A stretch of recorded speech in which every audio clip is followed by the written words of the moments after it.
good. So That's like a night at fucking Oil City. that's exactly it. Yeah. You hit it hard. Seriously, alcohol is like that fucking, it's the whatever it is. Peak and valley kind of thing. Yeah, and then just that depressant right after. So yeah, you got to be right in the zone. oh, the fans And then the go. problem is like trying to like becomes a chasing the dragon sort of thing. Oh yeah. That actually, I've actually kind of tried to articulate this to people before. Like sometimes I honestly think arguably the best part of a night out is if you're like doing a big pregame with the boys or girls, whatever, with your group of friends. Yeah. Sometimes that's the most fun part of the evening, right? Oh yeah. Because once you actually, this is obviously in a world where bars are open. Once you get to the bar, you know, you're kind of like, Sally's crying in the bathroom. So-and-so took off. Yeah. Where the hell is Josh? Yeah. Blah, blah, blah. Yeah. Right? So you're kind of just chasing each other, trying to find each other. And I actually can remember one specific night where there were like 9 or 10 of us and we all went to the ranch. And like the pregame was so much fun. Then when we got there, it just felt like we were trying to figure out where each other were the whole time. Yeah. And I'm like, do we like the bar or do we like the idea of the bar? Like when you're pre-gaming, there's so much potential. Like the night has so much you're building potential. it up in your mind. You're building it up in your mind. There's infinite possibilities of what your evening could be. But then once you actually get there, sometimes it's great or sometimes the wheels fall off the bus. So it's almost existing in that moment of how great is this going to be is actually the part you enjoy most about going out and being with people versus the actual thing. Yeah, more often than not, I think the wheels fall off. It all depends on how much Red Bull you drink with the vodka. Because that's the differentiator in how successful you're going to be at staving off that depressant state. Yeah. You know? I guess the caffeine in theory would be. And how long the car ride is. Mm-hmm.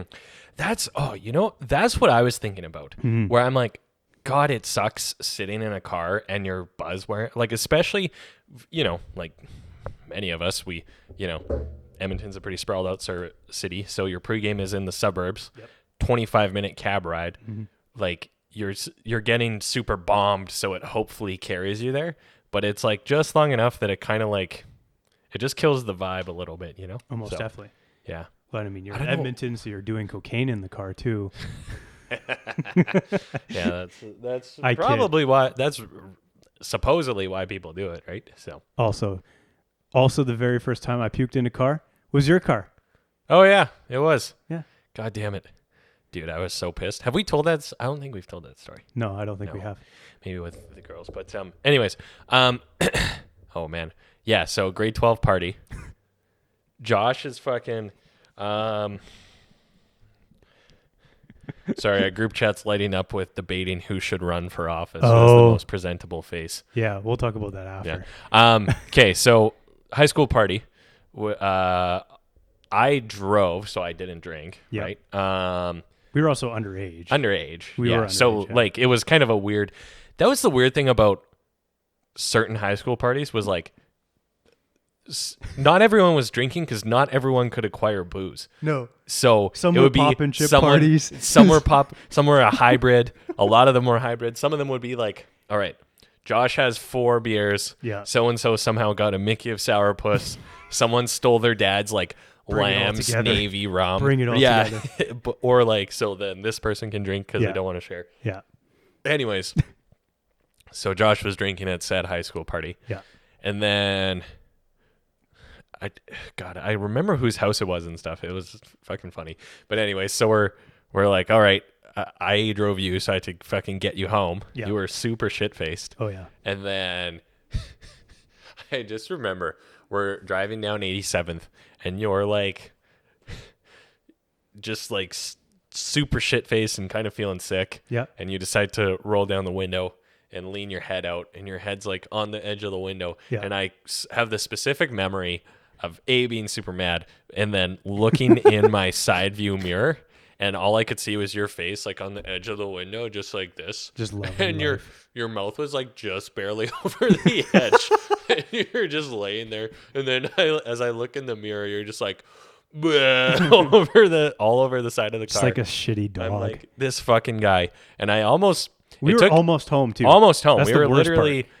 like we made, yeah, we were like down the street and we almost made it. That was a key part of the story too. Yeah. And then I was so mad. I almost fucking left you there, but I'm like, he has no idea where he is. You like couldn't get your phone out of your pocket. Nice. And then so get you home. I'm like, Josh, you're cleaning this. Oh, I think I came back the next day and made you wipe it off because you were obviously too shit-faced to clean it that night. Was it cold enough for it to have frozen? No. Because it was in the fall. the day before the Run for the Cure. Yes. And I had to run in the fucking Run for the Cure the next morning. Oh, yeah, that was that story. Yeah. And I walked the 1 km. So it was the fall. It wasn't that cold. That would have been like September. Yeah. And I walked the 1 km instead of doing anything more than that. Yeah. And I crossed the finish line and just hurled all over the place.